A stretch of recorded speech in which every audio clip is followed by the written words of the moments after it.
குற்றால அருவிகளில் வெள்ளப்பெருக்கு ஏற்பட்டிருக்கிறது. குற்றால அருவிகளில் வெள்ளம் ஆர்ப்பரித்து கொட்டுகிறது. கனமழை காரணமாக குற்றால அருவிகளில் வெள்ளம் ஆர்ப்பரித்து கொட்டுகிறது. அந்த பருந்து பார்வை காட்சிகளை பார்க்கலாம்.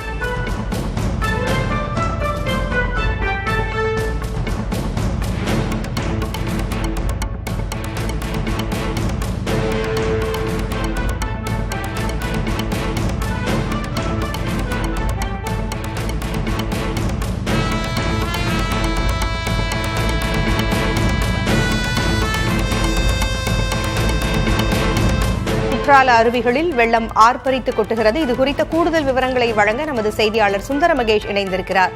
சுந்தர மகேஷ், பார்ப்பதற்கு ஒரு அழகான அருமையான காட்சியாக பருந்து பார்வை காட்சிகள் இருந்தாலும் அங்கு அருகில் செல்லக்கூடாது என்று எச்சரிக்கை விடப்பட்டிருக்கிறது. பயணிகள், சுற்றுலா பயணிகள் யாரும் அங்கே அனுமதிக்கப்படவில்லை. என்ன விவரம்? தென்காசி மாவட்டத்தில் தொடர்ந்து 3 தினங்களுக்கு மேலாக மழையானது தொடர்ந்து பெய்து வருகிறது. மேற்கு தொடர்ச்சி மலைப்பகுதிகளில் பெய்து வரும் மழை காரணமாக குற்றாலத்தில் அருவிகளில் வெள்ளப்பெருக்கு ஏற்பட்டது. இந்த வெள்ளப்பெருக்கு என்பது தொடர்ந்து 4வது நாளாக இன்று தடை விதிக்கப்பட்டுள்ளது. நேற்று இரவில் கடும் காட்டாற்று வெள்ளப்பெருக்கு ஏற்பட்டு அருவியின் ஆர்ப்பரிப்பு என்பது அதிகரித்து அருகில் இருந்த உடைமாற்றம் வரை கூட சேதமடையும் அளவிற்கு தண்ணீர் விழுந்தது.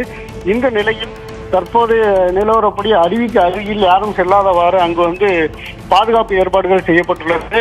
தொடர்ந்து இந்த பிரத்யேக காட்சிகளை பார்க்கும் போது மேற்கு தொடர்ச்சி மலைப்பகுதிகளுக்குள் இந்த குற்றால குறவஞ்சியினுடைய பாடல்கள் நினைவுக்கு ஒரு அளவிற்கான அந்த சூழல் அங்கு இருக்கிறது. வானரங்கள் கனி கொடுத்து மந்தியோடு கொஞ்சம், மந்தி சிந்து கனிகளுக்கு வான்கவிகள் கொஞ்சம், காணவர்கள் வெளியிருந்து வானவரை அழைப்பர், கமன சித்தர் காய சுற்றி விளைப்பர், தேனருவி திளையரும்பி வானின் வழி ஒழுகும், செங்கதிரோன் பரிகாலும் தேர்காலும் வழுகும், கூலினம் பெரிய முடித்த வேணி அலங்காரர், குற்றால திரிகூட மலை எங்கள் மலையே என்ற அந்த பாடல் வரிகளுக்கு ஒப்ப தற்போதைய சூழல் அங்கு மிகவும் மிக மிக ஒரு அழகான காட்சியாக குற்றாலம் தற்போது அந்த மேக கூட்டங்களும் அங்கு இருக்கக்கூடிய அந்த இயற்கை சூழலும் உருவாகியுள்ளது என்றே சொல்ல முடியும். உங்களுக்கு தகவல்களை வழங்கியமைக்கு நன்றி சுந்தரம்.